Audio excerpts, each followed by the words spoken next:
Assalamualaikum teman-teman, gimana kabarnya? Semoga sehat selalu ya. Nah, ketemu lagi bersama Pak Fikri di pelajaran pendidikan agama Islam. Hari ini kita akan membahas mengenai pengertian anak solih dan solihah beserta ciri-cirinya seperti apa. Yuk kita simak videonya. Pernahkah teman-teman mendapatkan pertanyaan mengenai cita-cita? Tentunya pasti pernah ya. Dan jawabannya pun beragam. Ada yang ingin jadi dokter, ada yang ingin jadi pilot, ada yang ingin jadi astronot, ada yang ingin jadi YouTuber, dan lain-lain. Lalu, pernahkah teman-teman berpikiran ingin menjadi anak yang soleh atau solehah? Tentunya pasti pernah juga ya. Nah, menurut KBBI atau Kamus Besar Bahasa Indonesia, cita-cita adalah keinginan atau kehendak yang selalu ada dalam pikiran kita.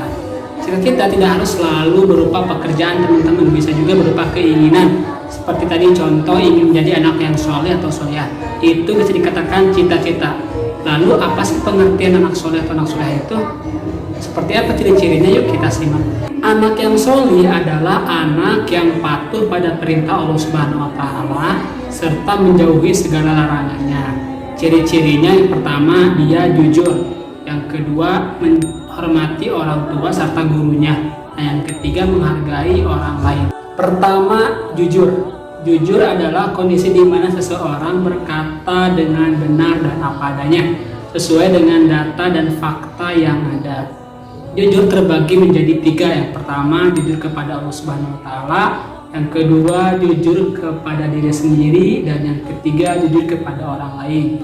Jujur kepada Allah Subhanahu wa Ta'ala bisa berupa menjalankan segala perintahnya dan menjauhi segala larangannya. Nah, jujur kepada diri sendiri bisa berupa percaya akan kemampuan diri sendiri. Contoh, pada saat ulangan, teman-teman tidak mencontek. Teman-teman mengerjakan apa adanya sesuai dengan apa yang teman-teman tahu, itu sudah merupakan jujur kepada diri sendiri. Nah, jujur kepada orang lain bisa berupa teman-teman menjawab atau memenuhi pertanyaan orang lain dengan apa adanya. Misalkan gurunya bertanya kepada teman-teman sudah mengerjakan tugas atau belum. Nah, ketika teman-teman sudah mengerjakan tugas, maka teman-teman menjawab dengan apa adanya, sudah mengerjakan. Tapi ketika teman-teman belum mengerjakan tugas, teman-teman menjawab belum sesuai dengan kondisi saat itu. Yang kedua, hormat dan patuh kepada orang tua dan guru. Orang tua bisa terdiri dari ayah dan bunda. Nah, kenapa kita harus patuh kepada orang tua? Karena orang tualah yang telah merawat kita semenjak dari kandungan sampai teman-teman hari ini bisa melihat video ini. Nah, orang tua juga lah yang telah memberikan kasih sayang, yang telah memberikan kita makan, yang telah memberikan kita pakaian dan lain-lain.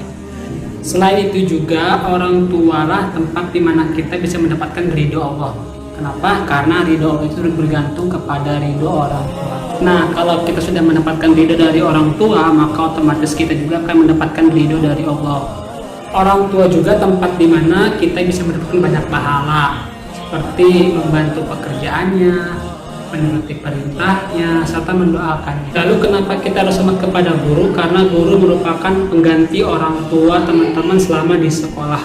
Guru jugalah yang telah memberikan ilmu dan keteladanan, mengajari teman-teman banyak hal seperti berhitung, mengaji, dan aktivitas lainnya. Contoh sikap hormat kepada guru diantaranya berbicara yang baik dan sopan, bersikap santun, rendah hati, serta tidak sombong. Yang ketiga, menghargai orang lain. Setiap manusia yang terlahir ke dunia ini memiliki ciri khas masing-masing. Nah, ciri khas ini yang menjadikan sebuah perbedaan. Nah, perbedaan ini menuntut kita untuk saling menghargai satu sama lain. Nah, menghargai orang lain ada tiga macam teman-teman. Yang pertama, menghargai pendirian orang lain. Nah, di dalam agama Islam terdapat sedikit perbedaan dalam tata cara sholat subuh. Ada yang pakai kunut, ada yang tidak. Nah, sikap kita sebagai muslim harus menghargai perbedaan teman-teman. Artinya kita tidak merasa paling benar karena kita pakai kunut. Begitupun sebaliknya.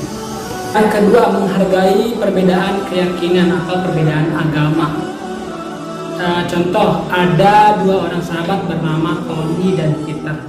Tony ini beragama Islam atau Muslim, sedangkan Peter ini beragama Kristen. Nah, pada suatu hari, tepatnya hari Minggu, Tony mengajak Peter untuk bermain bola. Tetapi pada saat itu Peter menolak dengan alasan karena ia akan pergi ke gereja.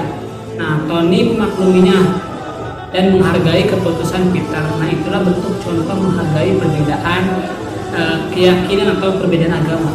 Yang ketiga, menghargai pendapat orang lain. Ini mungkin yang paling sering teman-teman temukan di sekolah. Contoh dalam kegiatan berdiskusi market day misalkan. Nah, teman-teman akan diminta berdiskusi dengan kelompoknya menentukan masakan apa atau makanan apa yang nanti akan dijual. Nah, di dalam kelompok itu ada misalkan A, B, C, dan D. Nah, si A ini memberikan pendapat gimana kalau di market day nanti kita menjual popcorn. Kemudian si B berpendapat gimana di market day nanti kita menjual nugget saja. Kemudian si C juga berpendapat dengan pendapatnya sendiri. Nah, itulah cara kita menghargai pendapat orang lain dengan tidak menolaknya. Nah, itulah pengertian mengenai anak solih dan solihah beserta ciri-cirinya. Semoga teman-teman semua bisa menjadi anak yang solih dan solihah. Demikian dari Fafiki. Wassalamualaikum warahmatullahi wabarakatuh.